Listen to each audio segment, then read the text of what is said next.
ఆనంద్, నువ్వు రోజు video games ఆడుతున్నట్టున్నావేంటి? నేను వచ్చినప్పుడల్లా నేను గమనిస్తున్నాను. అలా గేమ్స్ ఆడవచ్చా? వీడియో గేమ్స్ ఆడితే ఎంతో ఎంజాయ్మెంట్ ఉంటుంది, నీకు తెలుసా? నీకు తెలియకే నీ వీడియో గేమ్స్ ఆడతలేదు. గేమ్స్ ఆడడం వల్ల నీకేమైనా ఉపయోగం ఉందా? వీడియో గేమ్స్ ఆడడం వలన నాలెడ్జ్ వస్తుందంట, తెలివితేటలు వస్తాయంట. వీడియో గేమ్స్ కనిపెట్టక ముందు ఎంతోమంది మేధావులు సైంటిస్టులు ఉన్నారు. వారికి జ్ఞానం వెళ్ళొచ్చిందంటావు? అంతెందుకు, వీడియో గేమ్స్ కనిపెట్టిన వారికి తెలివితేటలు ఎలా వచ్చాయంటావు? అవును కదా. సరే, నువ్వు ఎన్ని రోజులు వీడియో గేమ్స్ ఆడావు కదా, ఏం నాలెడ్జ్ వచ్చింది? ఏం తెలివితేటలు సంపాదించావు? ఆనంద్, హోంవర్క్స్ ఎందుకు రాలేదు? నువ్వు చెప్పు, ఎందుకు రాలేదు? అందరి పిల్లలు చక్కగా చదువుకుంటున్నారా, నీకేమైందిరా? ఫెయిల్ అయిపోయావు. ఏం కావాలంటే కొనిస్తున్నా, బోలెడంత ఫీజులు కడుతున్నాం. ఇలా చదివితే జీవితంలో ఎందుకు పనికిరావు. ఇంకా చదవటం మానేసి అస్తమాను ఆ ట్యాబ్ తోనే కూర్చుంటున్నావు. యెహోవా భయభక్తులు కలిగి ఉన్నట్టు జ్ఞానమైన మూలమని బైబిల్ చెప్తుంది, కానీ వీడియో గేమ్స్ మూలమని చెప్పడం లేదు. ఉపయోగం లేని ఆ వీడియో గేమ్స్ ఆడటం వలన నీ టైం వేస్ట్ అవుతుంది. నువ్వు దేవునికి ప్రార్థన చేయాల్సిన సమయం కూడా వేస్ట్ అవుతుంది.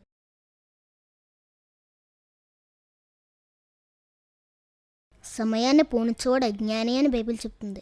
దేవుడిచ్చిన ఆజ్ఞను పాటించకపోతే అది పాపం. పాపం చేస్తే నరకానికి వెళ్తాం. అక్కడ విపరీతమైన అగ్ని, దాహం ఉంటాయి. ఇక్కడ చిన్న ఎంజాయ్మెంట్ కోసం యుగ యుగాలు మండే నరకానికి వెళ్తావా?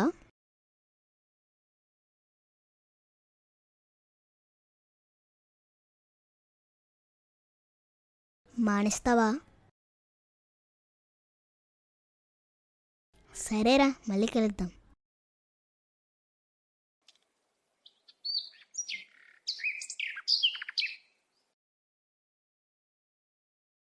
హాయ్. హాయ్. సండే స్కూల్కి రావడం లేదేంట్రా? సండే స్కూల్కా? ఎందుకు? చాలా విషయాలు నేర్చుకోవడానికి. ఇంట్లో పేరెంట్స్ ఉన్నా, స్కూల్లో టీచర్స్ ఉన్నారు, వాళ్ళు నేర్పుతున్నారు కదరా. మళ్ళీ సండే స్కూల్కి ఎందుకు? Time waste. అంతేనంటావా? అంతే. నీకు భయవేస్తుంటుందా? అమ్మో, నాకు చాలా భయం. బైబిల్లోని దావీదునకు బాలుడి కోసం ఉంటుంది. అతడు బాలుడైనప్పటికీ దేవుడి మీద ఉన్న విశ్వాసంతో ఎలుగుబంటిని చంపుతాడు, సింహాన్ని చంపుతాడు, ఆఖరికి 10 అడుగులు పొడవున్న గులియాత్ని కూడా చంపుతాడు. నాకు కూడా చాలా భయం ఉండేది, కానీ దావీదు స్టోరీ విన్న తరువాత నాలో విశ్వాసం పెరిగి భయం పోయింది. అవునా? నీకు రాత్రులు భయం అయ్యదా? అస్సలు వేయదు. యేసు ఎప్పుడు మనతోనే ఉంటాడు. నువ్వు అబద్ధాలు ఆడతావా? అన్న, నిజం చెప్పరా? ఆడతాను. అబద్ధమాడు పేదలు దేవునికి అసహ్యమైన బైబిల్లో ఉందిరా. అబద్ధమాడట పాపం, పాపానికి జీతం నరకం. అమ్మో, నేను నరకని పోతానేమో. నువ్వు మీ మమ్మీ డాడీ మాట వింటావా? నాకు నచ్చింది చెప్తే వింటాను, నాకు నచ్చలేని చెప్తే విన్నా.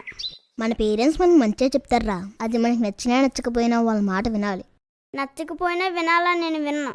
నీ తండ్రి ఆజ్ఞకి ఏకనము, నీ తల్లి బోధ త్రోసివేయకము అని దేవుడు చెప్పాడు. అవునా? పేరెంట్స్ మాట విననివాని కళ్ళు లోయకాకులు పీకితే అని కూడా రాయబడిందిరా. బాబోయ్. నువ్వు స్కూల్లో ఫ్రెండ్స్ మీద కోపడడం, కొట్టడం, తిట్టడం ఇలాంటివి ఏమన్నా చేస్తావా? మా సెక్షన్లో మహేష్ గడు ఉన్నాడురా, వాడు ఎప్పుడు నన్ను ఏడిపిస్తూ ఉంటాడురా. వాడినైతే తిడితేనే కొడతాను, వాడంటేనే నాకు కోపం వచ్చేస్తుంది, చెత్తగడు.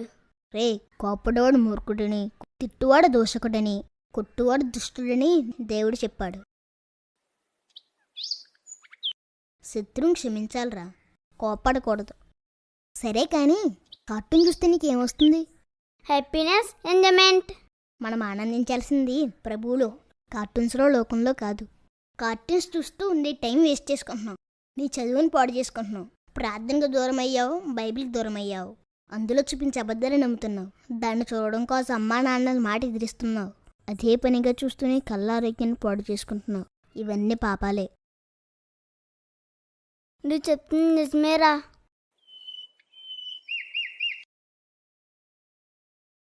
ఒరే, ఇవన్నీ నీకలు తెలిసినీరా? సండే స్కూల్లో చెప్పారు. సండే స్కూల్ వలన ఏంటి ఉపయోగం అని అడిగావు కదరా, ఇవన్నీ అక్కడే చెప్పారు. మన పేరెంట్స్, టీచర్స్ కొన్ని విషయాలే మనకు నేర్పుతారురా.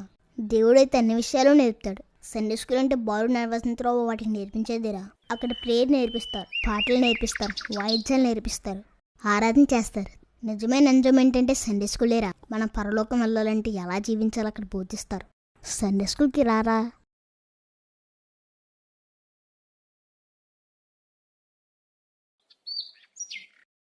వస్తానురా.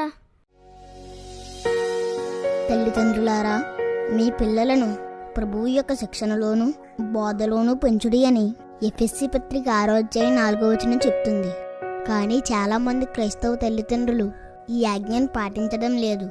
చిన్నప్పుడు కార్టూన్ చూడడానికి అనుమతినివ్వడం వలన ఎదిగిన తరువాత వారు సినిమాలు చూస్తున్నారు. చిన్నప్పుడు వీడియో గేమ్స్కి అనుమతినివ్వడం వలన ఎదిగే కొద్దీ వాటికి బానిసలు అవ్వడం లేక ఇతర ఆటలకు అలవాటుపడి ప్లేగ్రౌండ్స్లోనే తమ సమయం అంతా గడుపుతున్నారు. చిన్నప్పుడు వారికి ప్రార్థన వాక్య ధ్యానం నేర్పించకపోవడం వలన ఎదిగిన తరువాత వారు రకరకాల పాపాల్లోనూ అవిశ్వాసంలోనూ పడిపోతున్నారు. దయచేసి ఆలోచించండి. ఇకనైనా మీ పిల్లల్ని వాక్యానుసారంగా పెంచండి. మీరు మీ పిల్లలకిచ్చే గొప్ప ఆస్తి క్రీస్తు మార్గమే. అది వారికి నిత్య జీవాన్ని ఇస్తుంది. పిల్లలారా, నా తోటి సోదరులారా, దేవుడు మనం ఎలా జీవించాలని చెప్తున్నాడో తెలుసుకుని ఆ మాటలకి లోబడి జీవిద్దాం. ఈ ప్రపంచానికి తరువాత తరం మనమే. మనం దేవుని చేతుల్లో పెరిగితే మన ద్వారా దేవుడు ఈ సమాజానికి పాఠాలు నేర్పిస్తాడు. ప్రభు వద్దకు వారిని నడిపిస్తాడు. వందనాలు.